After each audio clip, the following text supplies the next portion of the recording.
Hello, tutorial to kung paano mag-withdraw ng pera sa World App pagkatapos nyo ma-verify.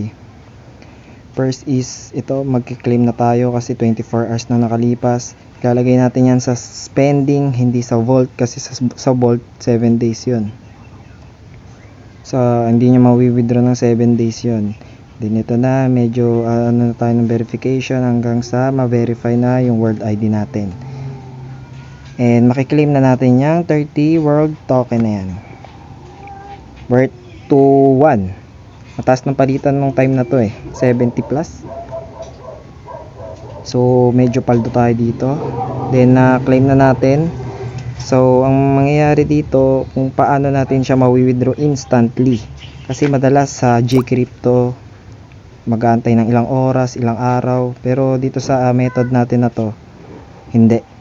So yan na, nakikita natin sa aking wallet na 2126. Medyo yan, in-screenshot ko yan para may proof tayo, no? Then i-refresh ko. Yan, 2123 na lang. Kasi crypto yan nagbabago-bago yan kada segundo. Depende sa palitan. Then ito, crypto app, others. Yan, yes, proceed. And then ito, your wallet, kailangan hindi ka magkakamali dito, kaya sobrang dapat sureball ka na yun yung address ng ano mo, kasi kung nagkamali ka doon, mababurn lang yung pera na yun, sayang. So dito tayo sa PDAX, deposit, type natin yung world, then ayun yung address, yung sa pinakababa, pwede natin yan i-copy or i-download, then copy, pinis ko na dito. Then chine-check ko yan kung tama ba. Kasi mahirap, sayang naman yung 2-1, di ba? Chine-check ko yan maigi para wala maging problema. Yun, okay ko na. And then pinindot ko yung max 2123 and confirm withdrawal. Na-process na, withdrawal processing. Pagtapos nyan, i-refresh nyo itong sa wallet. Pag naging 0 yan, ibig sabihin nun, na-send na dun yung pera nyo. Then tingnan na sa history. Ayan, na-send. Transaction free. And screenshot ko lang para may proof tayo na na-transact na natin yung pera. Baka sakaling magka-problema, at least may proof tayo, no? Yan.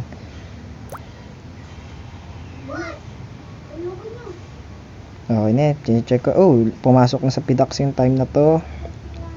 Wala pang 1 minuto yun, di ba? Pansin nyo. Check natin, refresh. Ayan na, 2143 na lang dahil may transaction fee ang PDAX. Pero magkano lang yun kung i-ano natin na instant, di ba?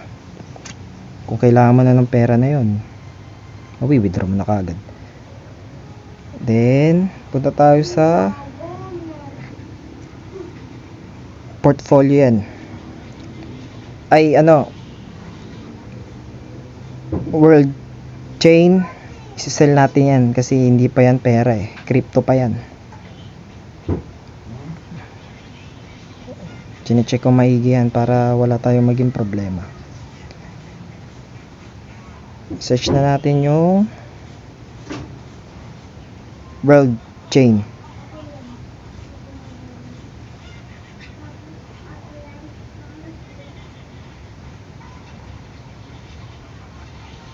Yan, nagkamali pa tayo ng type. And pindutin natin yung max, kung depende sa inyo yan kung gusto nyo nang magtira ng ano. Pero tayo magsisell na tayo ng max. And then sell world.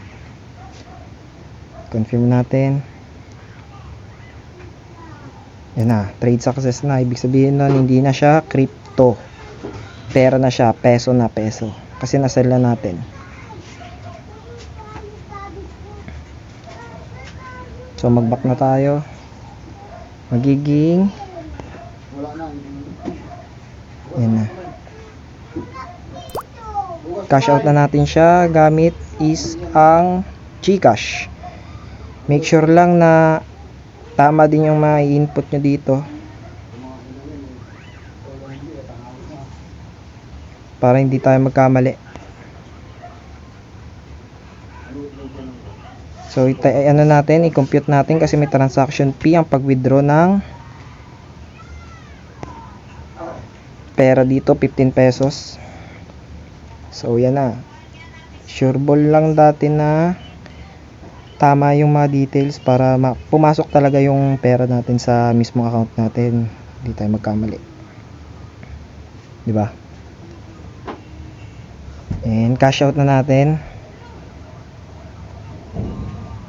Anyway, tayo ng ng OTP galing sa Gmail natin 'yan. Kaya dapat yung gamit yung Gmail din dyan is active at nakaka-receive ng code. Ano mo pa yan eh? Kumakain ka eh. Yan yung code 868673. Make sure lang natin na tama para hindi na tayo mag-ulit. Then confirm. Cash out processing na. Time check 4 PM ng time na to. Ayun, nakita ko na kagad yung notification ng Gmail dyan, pero refresh ko muna yan para make sure lang na yun talaga. Ayun na, pumasok na sa Gcash ko, wala pang 1 minuto. Sobrang bilis. Syempre, open natin yung Gcash. Hindi naman pwedeng notif lang, di ba? Check natin kung pumasok na sa transaction. Ayun, pumasok na 2,000.